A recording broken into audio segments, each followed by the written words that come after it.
ጤና ይስጥልኝ የተከበራችሁ ተመልካቾቻችን አማራ ሚዲያ ኮርፖሬሽን ከአክሽን ኤድ ኢትዮጵያ ጋር በመተባበር ወደ እናንተ የሚያደርስላችሁ ፕሮግራማችን ቀጥሏል። እንድትከታተሉን በአክብሮት እንጋብዛለን።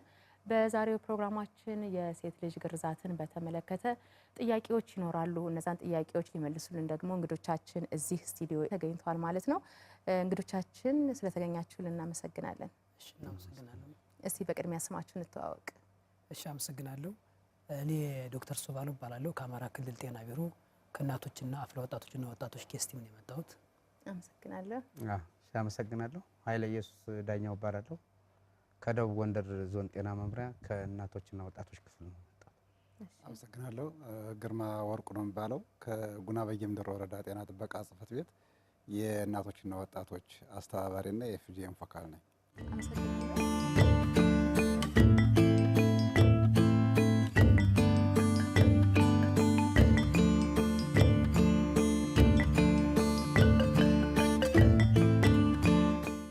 እስቲ ዶክተር ካንተ እንጀምርና የሴት ልጅ ግርዛት ምን ማለት ነው ከሚለው እንጀምር።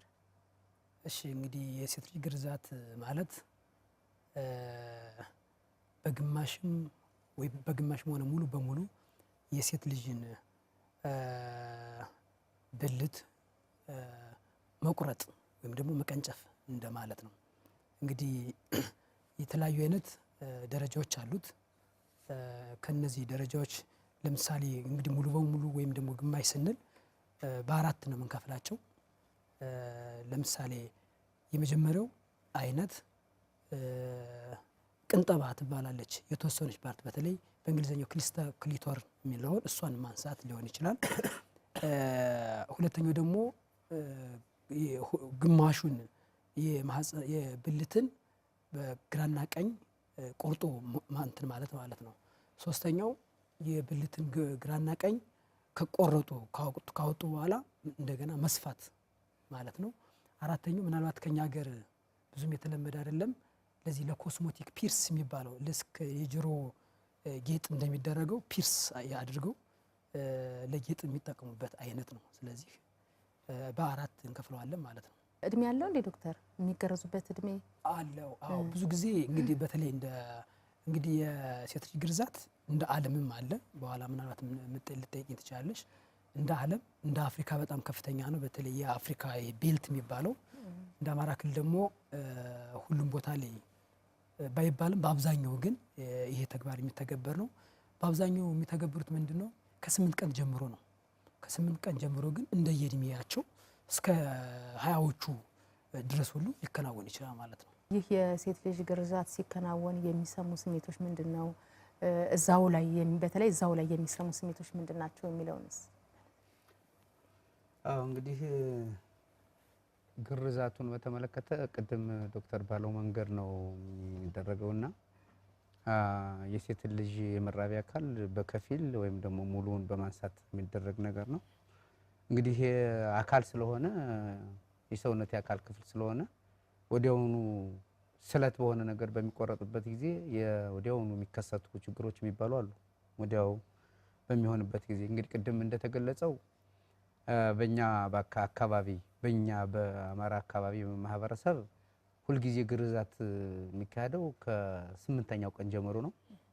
ግን ደግሞ ከተወለደች በ8ኛ ቀኗ ጀምሮ ነው ግርዛት የሚካሄደውና ብዙዎቹ እንደዚህ ዘግይቶ እድሜያቸው ወደ ኋላ አካባቢ ሄደው የሚገረዙት አካባቢ በእኛ በአማራ አካባቢ የተለመደ አይደለም።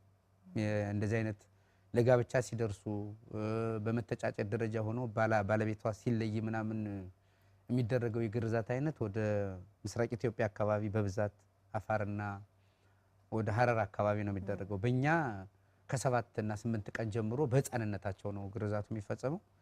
እንግዲህ ግርዛቱ ሲፈጸም የሚፈጠሩ ነገሮች አሉ። አንደኛው ነገር በጣም ትልቁ የሚባለው ነገር ህመም ነው። በጣም ኃይለኛ ህመም አለው።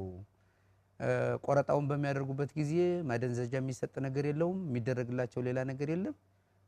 ያው አካላቸውን በማሰር እግራቸውን ወጥሮ ይዞ በኃይል በመያዝ የሚቆረጥ ነገር ስለሆነ ኃይለኛ ለጩኸት የሚያበቃ ለዋይታ የሚያበቃ ፔን ህመም አለው ማለት ነው። ሌላኛው ነገር የሚከሰተው ነገር መድማት ነው። ይደማል። ያው ሲቆረጥ እነዚህ የመራቢያ አካላት ከፍተኛ የሆነ የደም ስር ያላቸው ከፍተኛ የሆነ የነርቭ ስርጭት ያለበት ቦታ ስለሆነ ያ ቦታ በጣም በኃይለኛው ይደማል ማለት ነው። የደም ስር በብዛት ያለበት ነው የስሜት ቦታ ስለሆነ የደም ስር በብዛት ያለበት ነውና እሱ ብዙ የሆነ የደም መፍሰስ ነገር ያጋጥማል። በደም መፍሰሱ ደግሞ ሌላ ችግሮች ይከተላሉ። ለምሳሌ ራስን መሳት ሊኖር ይችላል። እናም በዚያ ምክንያት የተለያዩ ችግሮች ሊፈጠሩ ይችላሉ። ሌላኛው የሚቆረጥበት ነገር የጽዳቱ ጉዳይ በግልጽ የሚታወቅ ነገር ስለሌለ ኢንፌክሽን ይኖራል። ኢንፌክሽን መበከል በጸረ ተዋሲያን ባልተጸዳ ዕቃ ስለሆነ የሚሰራው ስራ በተዋሲያን መበከልና ኢንፌክሽን በቦታው ላይ መፈጠር ሊኖር ይችላል። ይህም ህዶ ኢንፌክሽኑ የሚያመጣው የመጨረሻ ነገር እስከ ሞት ሊያበቃ የሚችል ስቃይና መከራ የበዛበት ነገር ሊፈጠር የሚችልበት ሁኔታ አለ። ሌላኛው ወዲያው ቆረጣው በሚካሄድበት አካባቢ እሱን ተከትሎ የሚመጣው ነገር ሽንት መሽናት አለመቻል ነው። የሽንት መፍሰስን ነገር ይገድባል።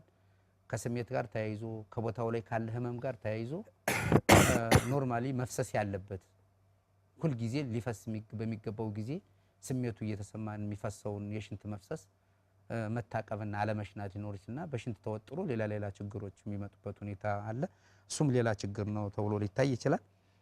ሌላኛው እንትን ነው ከቦታው ላይ ያሉ አካላትን ማጣት ሊኖር ይችላል። ለምሳሌ አሁን የሚቆረጠው ቅድም ዶክተር እንዳነሳው የሚቆረጠው ፓርት በየግለሰቦቹ ፍላጎት ነው የሚቆረጠው፣ ልኬታ የለው። ስለዚህ ብዙ የሆነው የአካሏ ክፍል ሊቆረጥ ይችላል። የብልት ከንፈሮች አሉ። ትልቁ ከንፈር የሚባል አለ፣ ትንሽ ከንፈር የሚባል አለና የብልት የውስጠኛውና የውጨኛው ከንፈር ሁሉንም ሊሟጥጡ ይችላሉ። ስለዚህ የሆነ አካል ጎደሎ ይሆናል ማለት ነው። ያ ቦታ ለወሲብ ግንኙነት የሚያስፈልገውን ስሜት የሚፈጥረው አካል ይወገዳል ማለት ነው እና ቦታው ይጎዳል፣ በኃይለኛው ጉዳት ይደርሰዋል፣ ይገጥመዋል ማለት ነውና እሱ ነው ሌላኛው ነገር። እንግዲህ ይህን ተከትሎ ምን ይመጣል ከተባለ ራስን መሳት ይኖራል። እሱን ተከትሎ ራስን መሳት ቀጥሎም እስከ ሞት የሚያበቃ ነገር ሊፈጠር ይችላልና እሱ ሌላ ችግር ነው።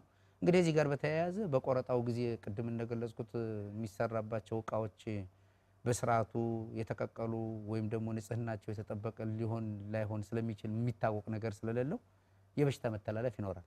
ለምሳሌ እንደሚታወቀው ከደም ንክኪ ጋር የሚተላለፉት የሚባሉት ኮመን በሽታዎች የተለመዱት HIV ሊኖር ይችላል፣ ሄፓታይተስ ሊኖር ይችላል፣ ሌሎቹም የኢንፌክሽን አይነቶች ከልጅቷ ከሌላ ሰው የተቆረጠበት ከሆነ ወደ ልጅቷ ሊተላለፍ ይችላል። ስለዚህ በመሃሉ ልጅቱ ሳትጠብቀው ሳታስበው ህፃኒቱ እንደተፈጠረ ምንም ነገር ማታውቀው HIV ልትያዝ ትችላለች፣ ሄፓታይተስ ልትያዝ ትችላለች። በዛ ሂደት በግርዛቱ እንኳን ህይወቷ ባያልፍ ብትተርፍ እንኳን ሌላ ደግሞ በህይወቷ ውስጥ በዘላቂ ህይወቷ ውስጥ እንቅፋት ሊሆን የሚችል አስቸጋሪ ችግር ሊያጋጥማት ይችላል ማለት ነው። ይሄ ወዲያውኑ ከተገረዙ በኋላስ የሚገጥመው ቋሚ የሆነው ምንድነው? እስቲ እንግዲህ በአብዛኛዎቹ እንደኛ አካባቢ ኮንቴክስት ነው የምወስደውና በእኛ አካባቢ አሁን ከ7ኛው እስከ 9ኛው ቀን ነው ፕሮግራሙ የሚፈጸመው ወይም ይሄ ግርዛት የሚፈጸመው። በዚህ ላይ ሰዎች አውቀውት አይደለም። ያው በልጃቸው መቼም ሰው የወለደውን ልጅ አሳድጋለሁ ብሎ አምኖበት አቅዶበት ነው የሚወልደው እና ያንን ከግንዛቤ ጥረት ነው ያን ድርጊት የሚፈጽሙትና ያን ከፈጸሙ በኋላ እንግዲህ የሚከተለውን ያው ኃይሌም ዶክተርም ገልጸውታል። ግን ከግርዛቱ ከተፈጸመ በኋላ ምን ይከሰታል ስንል ቋሚ የሆነ በመጀመሪያ በልጃገረዲቱ ወይም በህፃኗ ላይ ትልቅ የሆነ የስነ ልቦና ተጽዕኖ ያደርስባታል። መገለል አለ። በተለይ አሁን ላይ መገለል አለ። ወንዶች ላለማግባት ሁሉ ዳዲ የሚሉበት አካባቢ አለ። በሌላኛ መልኩ እንግዲህ ትልቅ የሆነ የአእምሮ ጠባሳ ተብሎ የሚጠራው የሴቶች ማህፀን በተፈጥሮ መለጠጥ የሚችል ነው እና ይሄ በምጥ ሰዓት አይለጠጥም። ምን ካለ ከተገረዘች የሚለጠጠውን ፓርቱን ቆርጦ ስለሚያወጡት አይለጠጥም። ጠባሳ ሆኖ ነው የሚቀረው፣ ለምጡ ነው የሚቀረው። ስለዚህ ካልተለጠጠ ደግሞ አንዲት እናት አመጣ በምትወልድ ጊዜ እንደ ልቡ ስለማይለጠጥ የተወሰበሰበ ምጥ ይመጣል። የተወሰበሰበ ምጥ ሲመጣ ልጅ ታፍኖ ሊወለድ ይችላል። ኢቭን ህይወቱንም ሊያጣ ይችላል። የእናትየዋንም ህይወት ልናጣ እንችላለን። በምንድን ምክንያት ከተባለ የእናትየዋን ህይወት አስገዳጅ የሆነ ምጥ ሲመጣ በእናትየዋ ማህፀንና በመቀመጥ በሱ መካከል የሆነች ፐሬን የምትባል ቦታ አለች። እሱ ቀጥታ ይገናኛል። ሲገናኛ ፊስቱላ እንለዋለን። እና ፊስቱላ ተያዘች ማለት ያቺ እናት በቤት ውስጥ ነው የምትለው። እንደኛ አካባቢ ነው እየነገርኩሽ ያለና በቤት ውስጥ ነው የምትለው። ያ ማለት ትልቅ የሆነ መገለል የሚፈጠርባት። ከዛ በኋላ ወደ ሕክምና የሚወስዳት የለም፣ ትጥብት አታገኝም፣ ሕክምና ባለሙያ አያገኛትም። ያቺ እናት ምንድነው የሚያደርጓት መሰለሽ? በሆነ ቤት ብቻ ብቻዋን እንድትቀመጥ ይደረግና ምሳዋም ቁርስም ምሳም ራትም እዛው ቤት ይገባላታል። ሌላ ሰው አያገኛትም። ስለዚህ እቺ ልጅ ኢኮኖሚካሊ ሳይኮሎጂካሊም ከማህበረሰቡ ትገለላለች። ትዳር ይዛ ጤነኛ የሆነ ወሲብ መፈጸም አትችልም። በጣም ያማል። ስለዚህ ትዳር ይዛ በወሲብ እንደማንኛውም ጤነኛ እንደሆነ ሰው ተዝናንታበት ተደስታበት የምትኖርበት ሁኔታ ስለሌለ ከወሲብ ጋር በተያያዘ ከፍተኛ ችግር ይገጥማታል ማለት ነው። አንዱ ችግር እሱ ነው። ምክንያቱም ለስሜቷ አዋጭነት የነበራቸውና የሆነ ነገር ስሜትን መቀስቀስ የሚችሉት የመራቢያ አካሏ ዙሪያዎች በሙሉ ተቆርጠዋል። በዚህ ጊዜ ህመም እንጂ ሌላ የምትደሰትበት ሁኔታ የለም። አንዱ እሱ ነው። ሁለተኛው ቅድም ግርማ ብሎታል። እድሜ ልኳን ማለት ነው አይደለ? እድሜ ልኳን ነው። እድሜ ልኳን ነው። በቃ ቀሪ ህይወቷ በሙሉ ከወለደች ከዛም በቃ እድሜዋን በሙሉ በወሲብ አትደሰትም። እንደዚህ አይነት ነገር ያጋጥማታል። ሳይፈለግም ወደ ኦፕሬሽን ወደሚባለው የመውለድ አይነት ሁሉ እንድትሄድ ያደርጋል። በህይወት ልጁ ካለ በአጋጣሚ ከደረሰች አለ። በለዚያ ግን መውለዷ ቀላል አይሆንም፣ አስቸጋሪ ነው የሚሆነው። ሌላኛው መመርቀዝ ነገር ያጋጥማታል። ቁስል ለረጅም ዓመታት በውስጥ መግል ነገር እየቋጠረ እየታመመች ሐኪም ቤት መመላለስ ስራዋ ሊሆን ይችላል። ለብዙ ጊዜ ሐኪም ቤት መመላለስ የሷ ስራ በወጭ ደረጃም በገንዘብ ደረጃም ከያዘችው ቤት ጋር የማይዋጣ የማይመጣጠን ወጭ እንዲኖራት ሊያደርግ ይችላልና እሱ አንዱ ሌላው ችግር ነው። ሌላኛው ለረጅም ጊዜ በእድሜዋ ሙሉ ሽንትን ዘና ብላ የምትሸናበት ሁኔታ ላይ ነው ይችላል። መካንነት ያጋጥማል። የፐልቪክ ኢንፍላማቶሪ ዲዚዝ የሚባል ነገር ከኢንፌክሽኑ ቀጥሎ በማህፀን ግድግዳዋ ውስጥ የሚፈጠን የመመርቀዝና እንትን ችግሮች ሲያጋጥሙ የእሷ እንቁራር ተፈርቀቃ ወጥታ ከወንድ ዘር ጋር የሚገናኝበት ቦታ ቱቦ ይቆረጣል። ስለዚህ እህት በህፃንነቷ ምንም ወልዳ ልጅ ሳታይ እድሜዋን ሙሉ መካን ሆና እንድትኖር ያደርጋል ማለት ነው። መካን ሆና እንድትኖር መካን እንድትሆኑ ከሚያዋጡት ነገሮች አንዱ እሱ ነው ማለት ነው። ሌላኛው እንትን ያጋጥማል። የኢንፌክሽን አይነቶች አሉ። ለምሳሌ ከቆረጣው ጋር በተያያዘ ቅድም HIV ያለው ሄፓታይተስ የሚያልኩት ነገር አለ። ከዚያ በተጨማሪ ቴታነስ የሚባል ነገር አለ። ቴታነስ የሚባለው በሽታ ይዟት በዚያ ምክንያት ህይወቷን የምታጣበት ሁኔታ ሊያጋጥም ይችላል። ለምንድን ነው ታዲያ የምናስገርዘው? ይሄን ያህል ነገር የሚያመጣባት ከሆነ አንዲት ሴት ልጅ ላይ ግርዛት ለምንድን ነው ማህበረሰቡ የሚያስገርዘው? ምናልባት እንደ አንድ ሁለቶች ላይ ግን ትንሽ ጨመር ባረግ ደስ ይለኛል። እንግዲህ በተለይ በ8ኛው ቀን ጀምሮ በህፃነታቸው ሲገረዙ እንግዲህ የማህፀንና የሽንት ቱቦ አንድ አካባቢ ነው ያለው ኃይሌ እንደገለጸው እና ሲቆረጥ እዛ አካባቢ ያለው ያብጣል፣ ከፍተኛ የሆነ ህመም አለው። በዚህ ጊዜ የሽንት ቱቦን አንደኛ ይዘጋል፣ ሁለተኛ ከፍተኛ የሆነ ህመም ስላለው ህፃናቶቹ የመሽናት ፍላጎት አይኖራቸውም። ስለዚህ ምንድነው ሽንቱ እዛ ውስጥ ይጠራቀማል። ስለዚህ ወዲያውኑ የኩላሊት ፌሬሪቲ ራሱ ሊያጋጥማቸው ይችላል። ስለዚህ እነዚህ ችግሮች ካሉ ለምን ሰዎች ግርዛትን ይፈጽማሉ? በተለይ እንደ ኢትዮጵያ እንደ አፍሪካ ከፍተኛ ነው፣ እንደ ኢትዮጵያም እንደዚሁ ነው። እንደ አማራ ክልል፣ እንደ ሶማሌ፣ እንደ አፋር በጣም ከፍተኛ ሁኔታ ነው ያለውና ለምንድን ነው እንደዚህ የሚደረገው? ይህን ለማድረግ እንግዲህ የተለያዩ ጋይድላይን እንግዲህ ኢትዮጵያ በዚህ ዙሪያ የምታወጣው ጋይድላይን አለ፣ ስትራቴጂ አለ። የተለያዩ መጽሐፍ ዓለም አቀፍና በእኛ በናሽናል የተዘጋጁ በደብሊውኤችኦ የተዘጋጁ መጽሐፎችን ለማየት ለማገላበጥ ሞከርነ። የተለያዩ ጥናቶችን ለማየት ሞከርነ። ሳይንቲፊካሊ የሆነ ጥቅም ምንም አላገኝንበትም። አንዱ እሱን ትችልናለች። ሳይንቲፊካሊ የሆነ ጥቅም አንድም ነገር የለም። አንዱ እሱ ነው። ሁለተኛው ማህበረሰቡን ለማወያየት ሞከር ነው። በተለይ ኮሚኒቲ ኢንፍሉዌንሻል የሚባሉ የተጽዕኖ ፈጣሪ የሚባሉ በማህበረሰቡ ዘንድ የሚያውቁ ማህበረሰቦችን ለማነጋገር ሞከር ነው። ምንድነው ጥቅም ስንላቸው ሳይንቲፊካል ነገሮች እነዚህ ችግሮችን ካየን በኋላ ጥቅም አላገኘንበትም።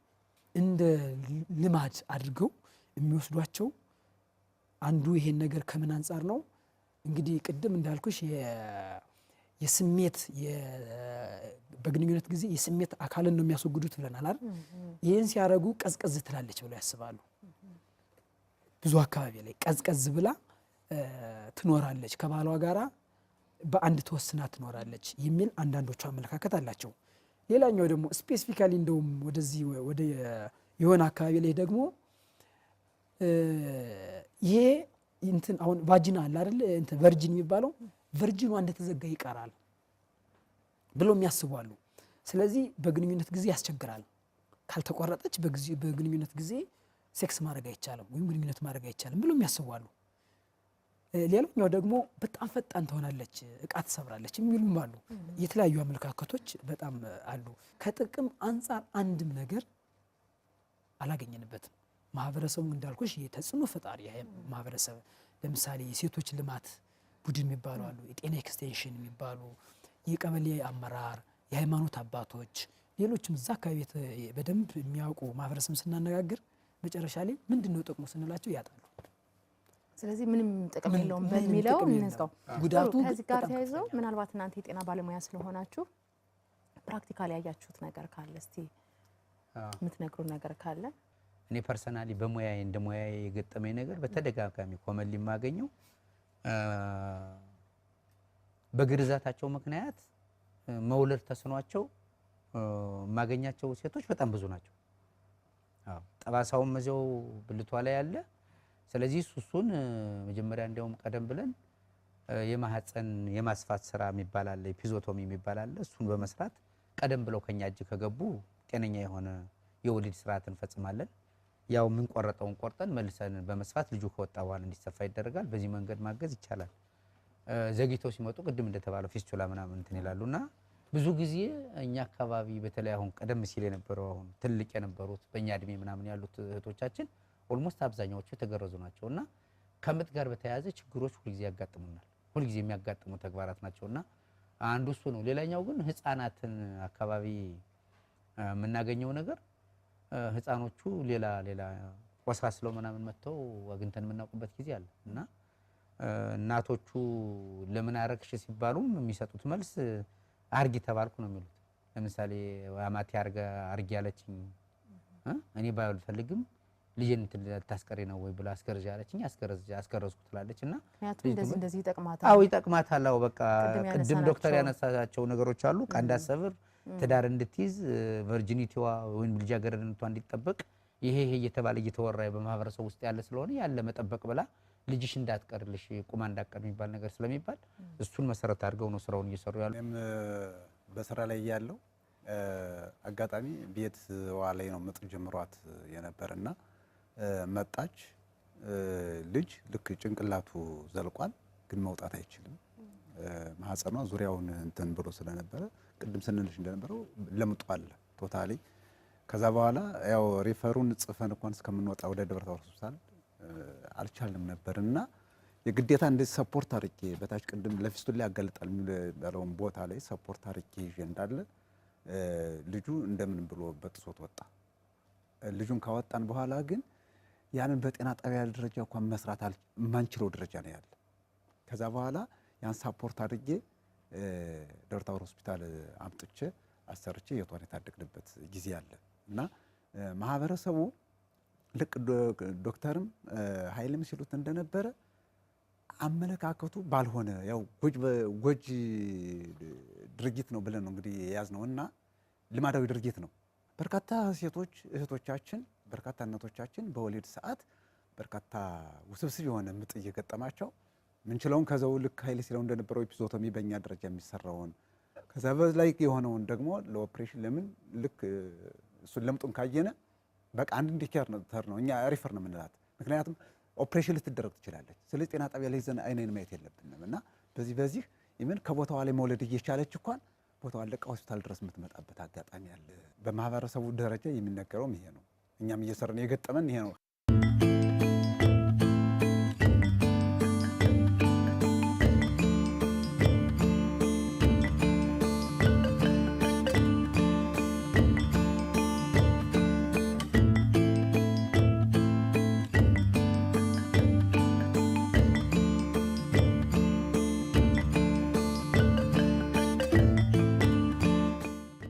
እንደ ሕክምና ባለሙያ እንደ ጤና ባለሙያ ይህንን ለማስቀረት ምን እየሰራችሁ ነው? እንደው ገጠመኝ 3 ገጠመኝ አጠር አድርጌ አንድ መናገር ገጠመኝ ብቻ። እሺ አንድ ገጠመኝ የወር አበባ ማየት ተዘግቶባት ለምጽ ያርል የሚሆነው ተዘግቶባት የወር አበባ ማየት የማትችል አንዲት ወጣት አግኝቻለሁ። ሌላኛው እንግዲህ ተዘግቶባት የሽንት ቱቦ ከፍተኛ የሆነ ህመም ታማ መጣች። ከዛ እንግዲህ ከፍተኛ ህመም ሲታመሙ ኦክሲጅን ይደረጋል፣ ደም ኦክሲጅን እንትን ብለድ እንትን ፍሉድ ይሰጣል። ሌላኛው ደግሞ የሽንት ቱቦ ሽንት እንዲሸኑ ይደረጋል። እሱን ለማድረግ አዲስ አበባ ሆስፒታል ነው አንድ ሆስፒታል ላይ የሽንት ቱቦ ማስገባት አቅቶን ወዲያውኑ የሞተችበት አጋጥሞናል። ምክንያቱም ተዘግቷል። በጣም የገረመኝ ነው። በጣም ብዙ ሲኒየር ስፔሻሊስቶች ሁሉ አሉ፣ አልቻልንም። ሌላኛውና ሶስተኛው እውነቱን ነው የምነግርሽ፣ ትዳር የፈታች ሰው እና የምትደውልኛለች የጤና ባለሙያ ናት፣ ግን እኔ በመገረዜ ምንም ስሜት የለኝም ትዳሬን ፈተው ያለቻለ እና በጣም ብዙ እንትኖች አሉ። ስለዚህ ምን እያደረጋችሁ ነው? እንደኛ በተለይ እንደ ጤናው ስትራክቸር እና እንደ ጤና ባለሙያ የመጀመሪያው እንግዲህ ግንዛቤ መፍጠር ነው። ግንዛቤ መፍጠር አንዱና ዋነኛው ነው። የተለያዩ ፕላትፎርሞችን እየተጠቀምን ግንዛቤ እየፈጠርን ነው። ለምሳሌ ቅድም እንዳልኩሽ ተጽዕኖ ፈጣሪ የሆኑ ሰዎችን ሰብሰብ እያደረግን አድቮኬሲ በመስራት እነሱ ደግሞ ግንዛቤውን እንፈጥርና ጥቅም አለው የለውም፣ ስለዚህ ያንን ወደ ታች ካስኬድ ያደርጋሉ። በየጎጡ እናመጣለን፣ በየቀበሌው፣ በየወረዳው፣ በየዞኑ እየመጡ የአዌርነስ ስራ ይሰራል። አንዱ እሱ ነው። ሁለተኛው በጤና ስትራክቸሩ የጤና ኤክስቴንሽን ባለሙያዎች አሉን እስከ ኮሚኒቲው ድረስ ነው። እነሱ ይህንን ነገር እንዲያስቀሩ አሁንም ዋናው የአዌርነስ ነው። በጭምጭምታ የሚሰሙትን ሄደው ይመክራሉ።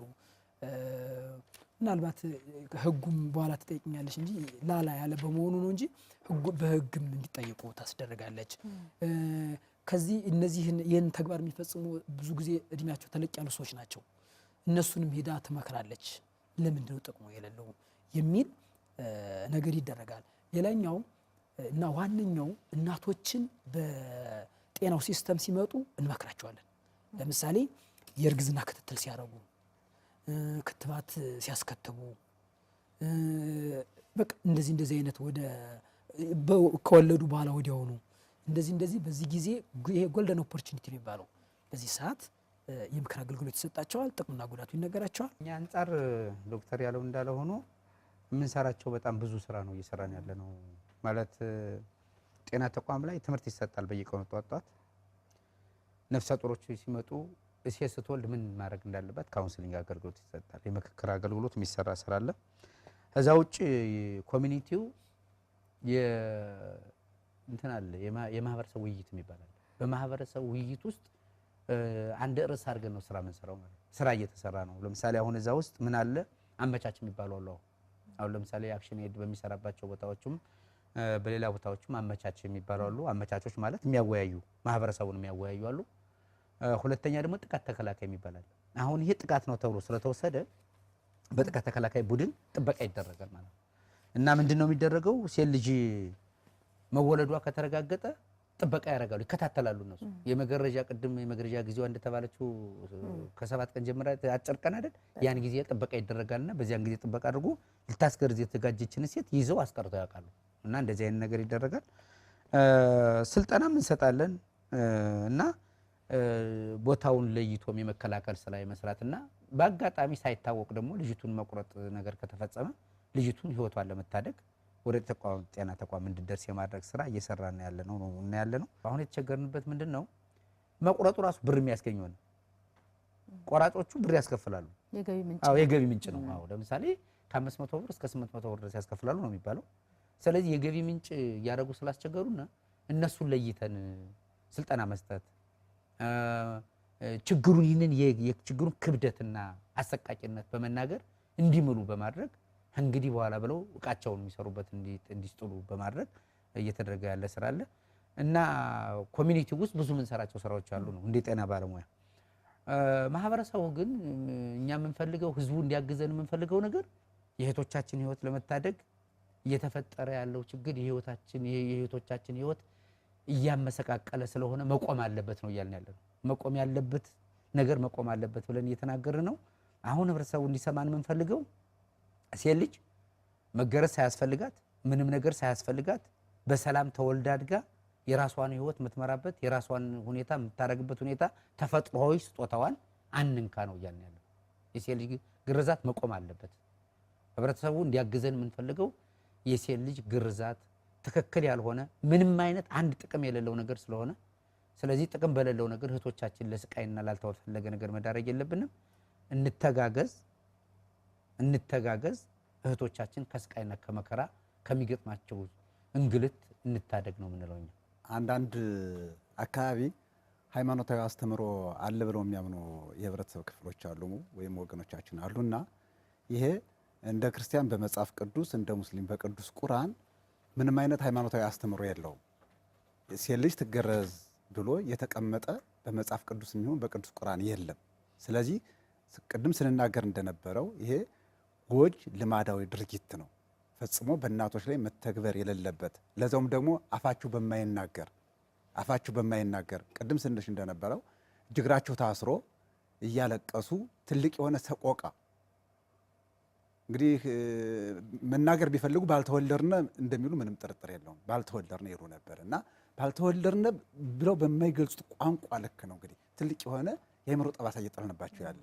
ስለዚህ ህብረተሰቡ እንዲሰማን የምንፈልገው ይህንን ትልቅ የሆነ የአእምሮ ጠባሳ አስከፊነቱን ተረድቶ ፈጽሞ የወለደውን ልጅ በእንክብካቤ ለማሳደግ አቅዶና አልሞ የወለደውን ልጅ በጥንቃቄ እንዲያሳድግ ይሄ ፈጽሞ ጎጅ ልማዳዊ ድርጊት መሆኑን ተረድቶልን እኛ የምንነግረውን ምክራዊ ወንድማዊ ምክር ሰምቶና ልጁን ሳያስገርዝ ባለማስገረዙ ምንም አይነት ጉዳት እንደማይደርስባት ይልቁንስ በመገረዟ ቅድም ስንጠቅሳቸው የነበሩት በርካታ ችግሮች እንደሚደርሱባት አውቆ ልጁን ከዚህ ጎጅ ልማዳዊ ድርጊት እንዳያስገርዝ እንዲቆጠብ ነው መልእክት ማስተላለፍ የምፈልገው።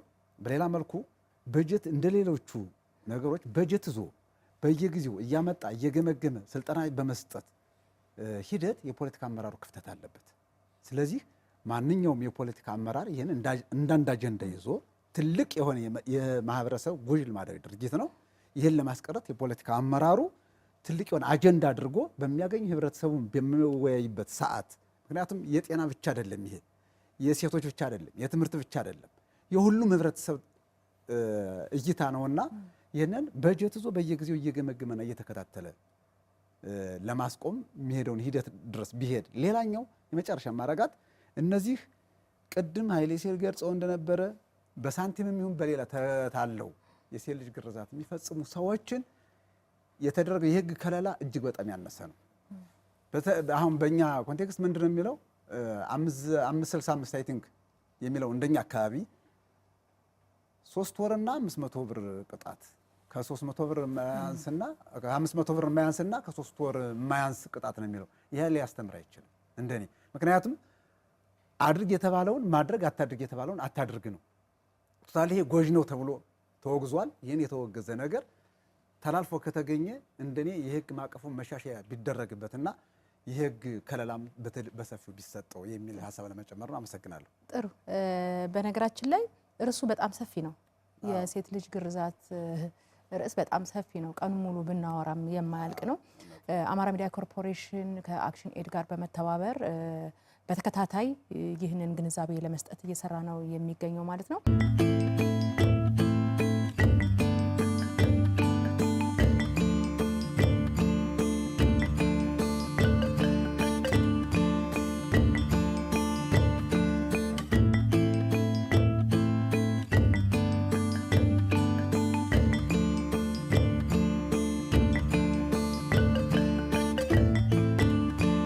የተከበራችሁ ተመልካቾቻችን አማራ ሚዲያ ኮርፖሬሽን ከአክሽን ኤድ ኢትዮጵያ ጋር በመተባበር ወደ እናንተ ያደረሰላችሁ የሴት ልጅ ግርዛትን በተመለከተ ከጤና ባለሙያዎች ጋር ያደረግነው ቆይታ ይህንን ይመስል ነበረ። ስለተከታተላችሁ እናመሰግናለን። ጤና ይስጥልኝ።